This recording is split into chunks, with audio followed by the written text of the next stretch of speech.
Hey NASCAR fans, Scott Cole back with you here for showcase number 2. It's going to be an Xfinity Series on Charlotte, 50 laps.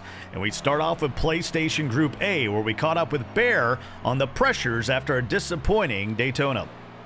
First of all of us are under a lot of pressure. You go from a restrictor plate track where draft is everything to you're going to have to have even more patience this time around at Charlotte than you would have to have at Daytona per se, because it's going to be more about drivability and about durability and endurance than it is about a sprint.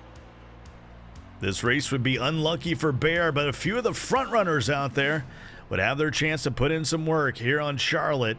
And Morse Jr. was out there running well, but we had some big wrecks in the back that caused some cautions that allowed just Hangman 24, who was just hanging around all day, just waiting for Morse Jr. to make a mistake. And on turn 4, the number 23 of Hangman 24 would get to the inside, and he would end up with a win. In Group B, we caught up with Joe Meister and asked him if anyone had moved up after Daytona. I have the whole perspective of they want to run a clean race. I really don't think anyone's draft stock moved up or went down. I think everyone's on fair ground right now, so the competition's only going to get higher after Daytona. Well, if you're talking about higher competition, most of the time you're talking about more racing. And when you get more racing, you get more wrecks. As you see Dagger, the 51, who won at Daytona last week, not only wrecked once, but wrecked twice, this time in a big one, and it looked like his day was absolutely over, and that allowed Joe Meister to actually lead a few laps in this race. Pat's Ace also got in there, but what was said and done after a few pits by Dagger somehow worked his way back up to the lead and back-to-back wins at Daytona and Charlotte. Very impressive for Dagger. On the Xbox side in Group A, we caught up with Dodge Boys about his optimism here at Charlotte. Charlotte's definitely a track that fits into my strengths. It's one of those 1.5-mile tracks where you can hold it wide open. There's some draft implementation there, but there's also a way you can get ahead running a little bit more conservative of a tire, more conservative of a gear to make yourself better on fuel mileage than the other race. Well, for Caleb Crispin in the number 90, doesn't matter what your strategy is when you're getting wrecked like this. He led the first 22 laps, but got spun all the way around, and his day would be over. And that would open up things for some more cautions. But once again, you heard from Dodge Boys at the beginning. He had a strategy. He stuck with it.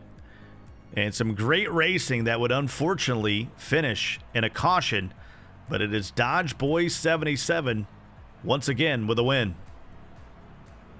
In Xbox Group B, we caught up with HD Motorsport to find out what his strategy was to bounce back. My strategy going into Charlotte is going to be a little bit more aggressive than when I was at Daytona. I want to push the issue a little bit more to get up in the front and stay in the clean air. So pit strategy and tires are going to be a big thing as well here coming up at Charlotte. Well, aggressive would be the word. A pit strategy problem right here. Sturley would hit Mordog, who would hit HD, that would then hit Valley, make him miss a pit and run out of gas. Big tip of the cap to Dirty Worm, who came in and gave him a bit of a push so he could finally get himself around. But by that time, Valley was 3 laps down, and that opened the door for 2 dogs. Mordog and Lucky Dog looked like they had this thing wrapped up, but they were afraid of running out of gas as well.